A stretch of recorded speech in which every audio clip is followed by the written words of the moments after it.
Well, it's our favourite time of the year. Dubai Duty-Free Tennis Championships. Yeah, the most exhausting 2 or 3 weeks it used to be. Not anymore, really, for us. Nice and easy for us now. Easy work. We can enjoy it, almost. But the Dubai Duty-Free Tennis Championships starts today.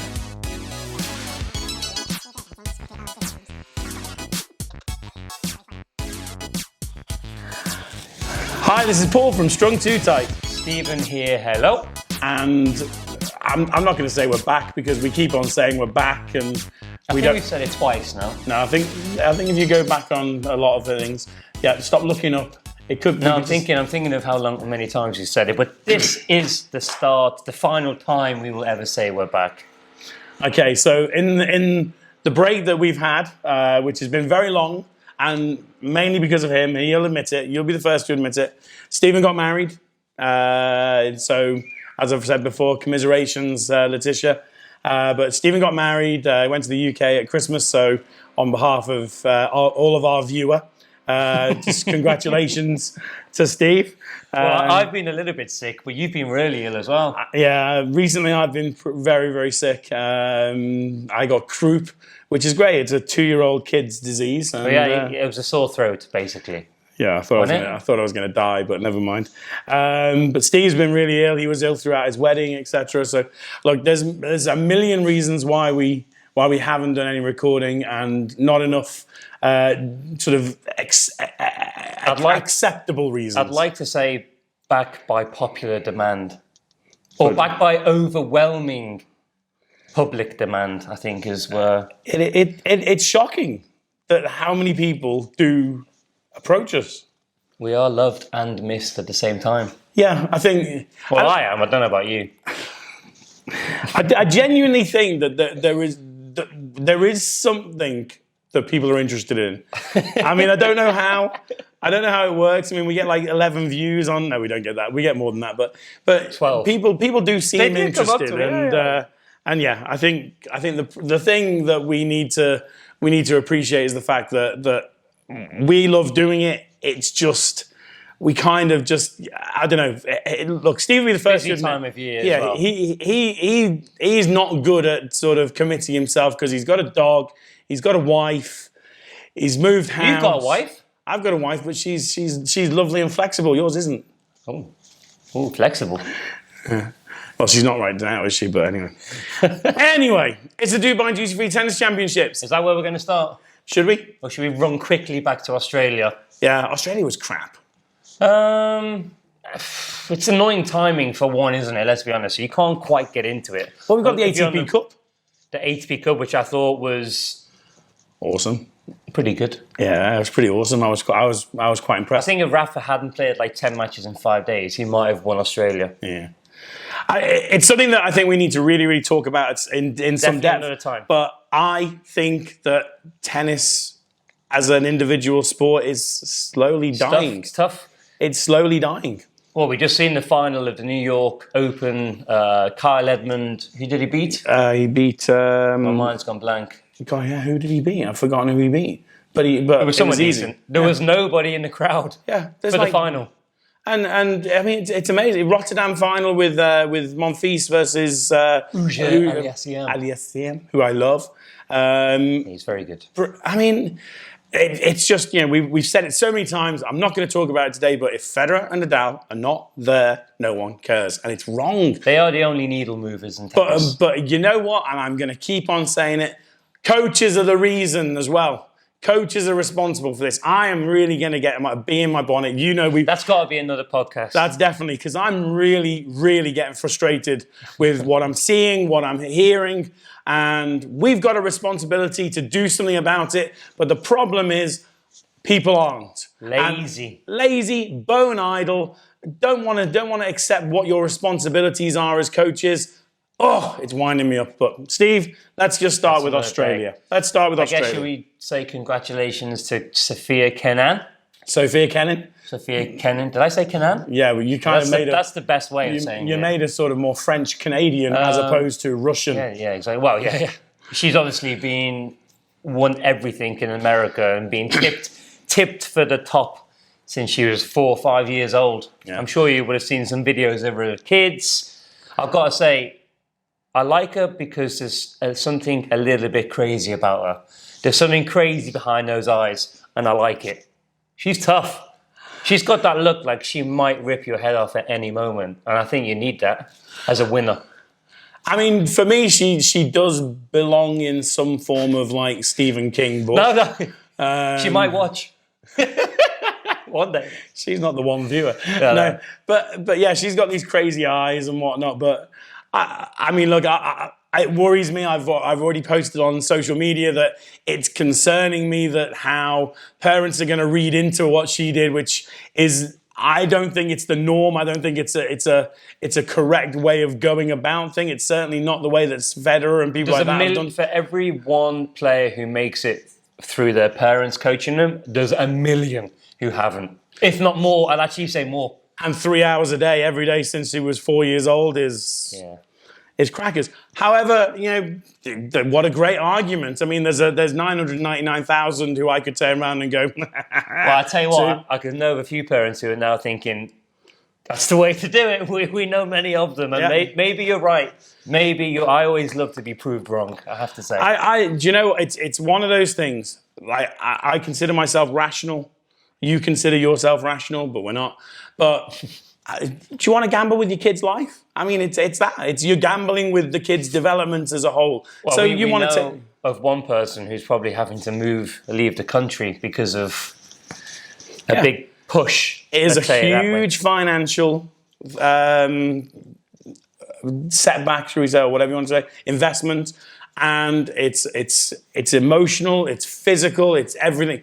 And at the end of the day, just get all your money, go to Monaco, put it all on black or something or red, and just do it that way. If you really, really want to gamble, yes, it's the thing is about it, which really gets my goat, is that the implication is that I don't think anyone should go for it, and there'll never be any.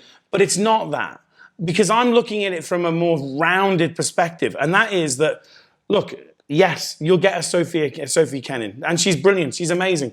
You've had Venus and Serena. You've had Sharapova. Yes, okay, we hear about those guys.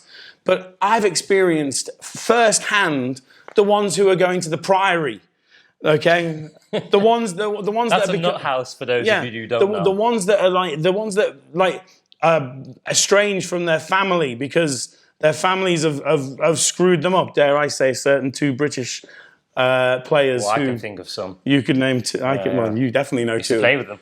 Yeah. Well, somewhere else. I hope they're somewhere out there. Don't speak to their father anymore. They lost the relationship with their family, for goodness sake.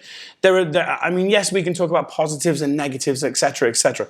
But the fact of the matter is, and it's as simple as this: if you've got that kind of financial commitment to be able to put into it, then yeah, fair enough.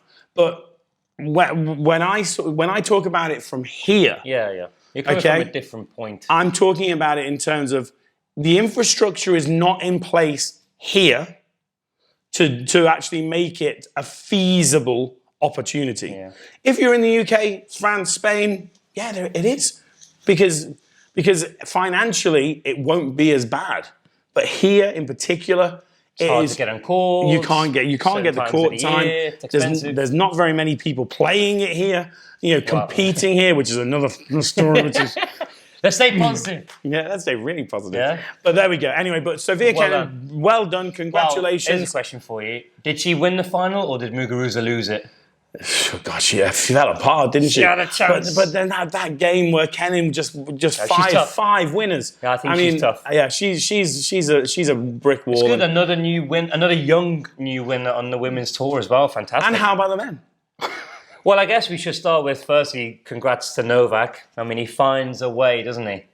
Whether it's pushing the legalities of tennis, he finds a way to win. Okay, I'm just going to say this now. Reverse roles. You know I'm going to get myself into trouble. I think we have it. Right? People don't like Novak because of the gamesmanship that goes on around him. There's other things as well, like, private matters, which we don't know about in Wimbledon 2016, things like that. However, it's the fact that he's notorious for taking these breaks. Yes, Federer's done it once or twice. This year, the first time probably ever this year. And he admitted it. unlike others. But Nadal has kind of got history, and I remember the sort of 2008s, 2009s. Djokovic used to pull out of matches left, right, and centre, and unfortunately, the mud has stuck. I've always said that I feel that his game isn't really as aesthetically pleasing as the other two. It's not. He's a counterpuncher. Glorified Leighton Hewitt, I'd say. I'd agree with that. Great, but I mean absolutely fantastic player, and will go down as the greatest of all time, guys. He will. Second. He'll go down as the most successful player of all time. Okay. But not the greatest. But in the same way that everybody hated Fergie when she married Prince Andrew. Oh my God, you're bringing that up. Right? I thought you meant Sir Alex Ferguson. No, because everyone loved Princess Diana, etc., etc. Federer is Princess Diana, and Djokovic is Fergie. What are you going to say, Prince Andrew? Yeah, I'm not That says we'll zip that. But he won. He won. I mean, he didn't take any medical time out when he started winning. I did notice that. That's all I'm going to say, no matter. But he got the job done. Team, he's starting to get there, and he's on the cusp. I really thought he was going to win as well. But good victory against Nadal, which will make the clay season interesting. I mean, does he go into the...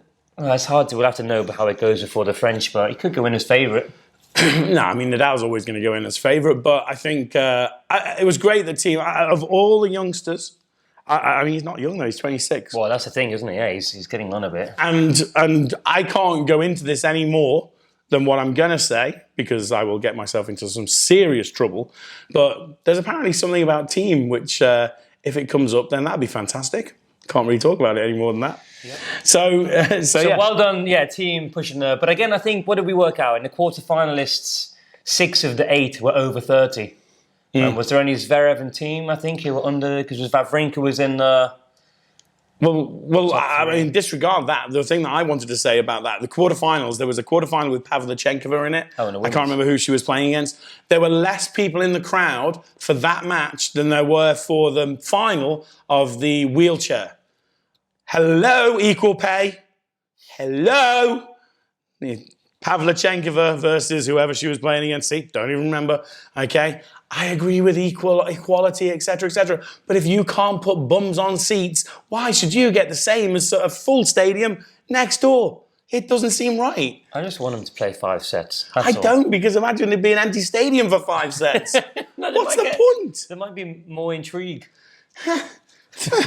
You'll still be over in an hour and a half. So it's just again, we're going over old ground, but that was pretty much Australia. Other than that, I think it was Coco Gauff did all right. Yeah, Serena struggling. Coach coming out saying she needs to change. Yeah, the guy who pays everybody to sit in his box. She's got Wimbledon. That's it. I don't think she can win US. I don't think she can win anything. I think once she comes up against someone who can move her around, obviously, as you can probably see in pictures and videos. Well, it's not bad laterally, but... We're going to get onto that right now, because we're going to start talking about DDF.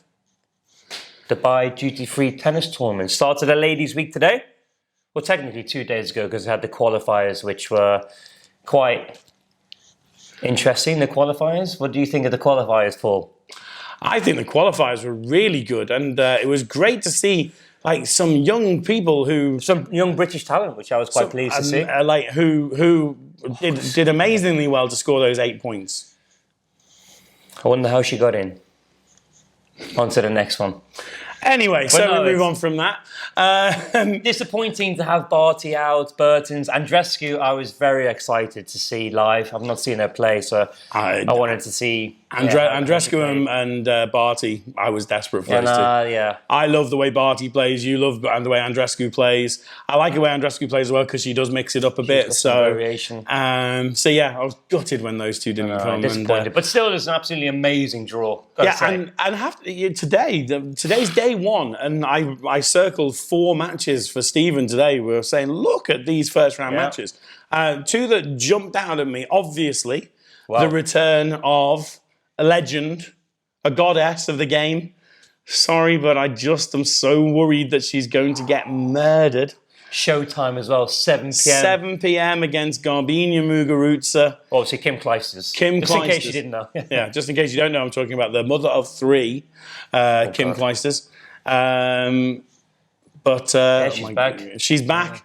think she's After going to get... 7 years. There's a question for you. I wrote it down. When was her last match, and who did she lose to? If you know this, I'm walking out the door. I'm going to say US Open, and I'm going to say... You've looked at my pad. No, It is the US Open. US Open, and I'm going to say it would have been Stosur. Laura Robson, US Open. Okay, wow, okay. Quarterfinals. No, round of 16. Fourth round, yeah. Oh, that's incredible. So actually, Clijsters has done more since then by retiring than what Robson's done. Yeah, she retired, had a couple of babies, and Robson's, you know, Who knows? Nursing. The thing is, right, here we go. What if Clijsters comes back and wins? Then Could you? What on earth would happen? What would happen if? I'm so gonna get into trouble. Happen this year. It won't happen. Okay. I'm worried. Tennis world. If Clijsters comes back after having three children, God, what are you going to say? 3 children, starting her own academy. Are we doing this topless?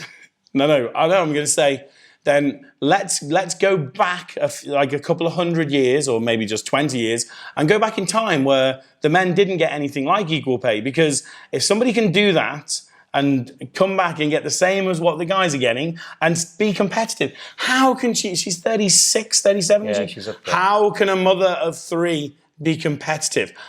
On the record, I'd like to say I don't think she will be. I think she's going to win. I think she'll beat Muguruza. No, she's going to get massacred. It's going to be 2-2, 1-1 or something like that. Muguruza's going to be so tight. She just can't be. And the whole crowd will be on Clijsters' side as well. It is the 20th. I lost my mic. He's lost his mic, but he's allowed us anyway.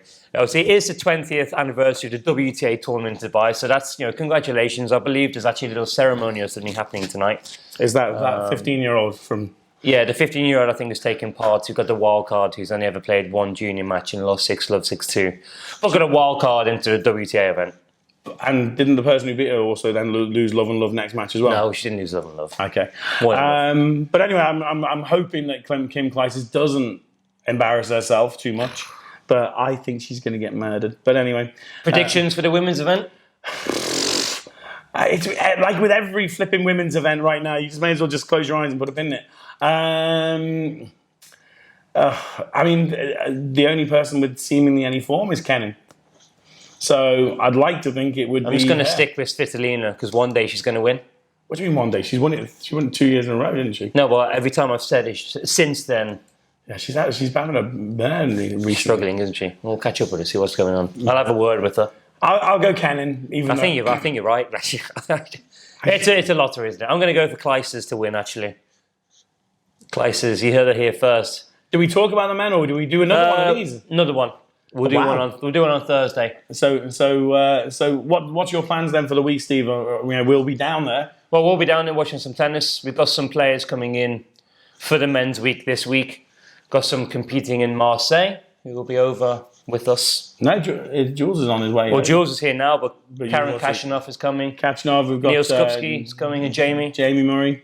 So we're gonna be quite busy. I'm gonna be doing a bit of stringing, bit of radio. Talking about stringing, Steve. I don't know how. I think have we got enough camera? Have we got enough film left for this? Battery. 7 minutes. Okay, easy. Start now, quick. So you talking about stringing for 7 minutes? Yeah, easy. One. So Steve, this is really good. Finished. Restrung this for Head Middle East. This is the new Head experimental copolyester string. What's experimental about it, Paul? What's experimental? Absolutely nothing. Just the name. I think it's got the word mental in it, and they just thought, well, we can't put it mental. I mean, that caught my eye. Yeah, I did actually. So Steve's been using it for the last couple of days. No, I've got to say, actually, I was quite impressed. Yeah. Good energy return, feels nice. Yeah, I have to say, big fan. We're going to do a video on it. We've got a couple more sets to put in. I'm not a big fan of the more power. Sorry, the less power, the low powerful copolys. You know, I'm a softer poly guy. You're soft. Big softy me. So Steve is kind of more so going to be the expert for the experimental. Yeah. Let's talk about some real strip. No. I'm joking, of course. And bang goes any level. No. I just decided that I'd bring this on show, on view. This is my go-to string. If people ask me about restrings. Just to let you know, I posted a bit of on Instagram, on Facebook about my vocal cyclone. This to me is kind of it's kind of the perfect string. It kind of feels. I love it. I love it. It just does everything it's supposed to. It's a copolyester, shaped copolyester. What would you say, like a star shape? It's kind of like I wouldn't say even a star shape. It's kind of octagonal, I think. So it's an octagonal shaped poly. It's fantastic for spin production. It's not that firm. No, it's not. No. So it's for people who are struggling with arm injuries. You can hybrid it. I hybrid it with my Robin Soderling New York. But I've also got my Gosson AK, my AK Pro, which the black one, as you would call it, he just goes in colours. I go for the things, but absolutely fantastic. And everybody I put this in. Well, I was going to say, I've noticed in Dubai, there's yellow string, yellow vocal cyclone popping up everywhere. Yeah. If you're going to get your rackets done, contact this guy, because there's so many bad stringers who will overcharge you in Dubai. If you want some quality assurance for a cheap price, call me. I wouldn't necessarily say a cheap price. I just do it fairly. Okay, it's not. I wouldn't say it's cheap, but you get what you pay for, and you get a great service. I know what I'm talking about, unlike most others. And Are they only doing the one experimental tall string? Are they doing any different gauges or anything? They're doing different gauges, but we've just got this one. So yeah, we'll be doing a video on that. Coming soon. Coming very, very soon. Anything else? I think we're all good. Glad to be back forever and ever. Any questions, please obviously feel free. We're going to be down at the Dubai Duty Free over the next couple of weeks, so please come say hello, send some videos. I know you're on the radio a couple of nights, well, a few times. I'll be just hanging around. I've got semi-finals and finals where I'm doing a commentary for Dubai Eye. Yep. So find a tent, take a picture, tag us in it. In the tennis village, yeah. Obviously, when Jules and Horia arrive, we're going to be part of their team again this year, and we'll do some work with those guys. Yeah. Any questions? Maybe if anybody sends us in a question, we'll guarantee that you can meet John Julian and Horia Takal. Or if you've got because no one's going to ask any questions, so that's okay. Oh, okay. Well, one viewer. Yeah. Bia might do. Oh, yeah, she's in the States. Even so. better. Perfect. If you're not in the country, send your questions in. If that's all we're going to say, I'm just going to say, again, controversial. Unlucky Steffi, because obviously they decided that you shouldn't have been in it, which I can't believe. I think. Not just Steffi. There's a handful of girls in the UAE. We could have named. We could name at least 10. Top 100 WTA players who could have got a wild card, but unfortunately it was given to somebody else. Look it up. Yeah, it's a very strange decision. Anyway, Steve. Pleasure. See you soon. Bye.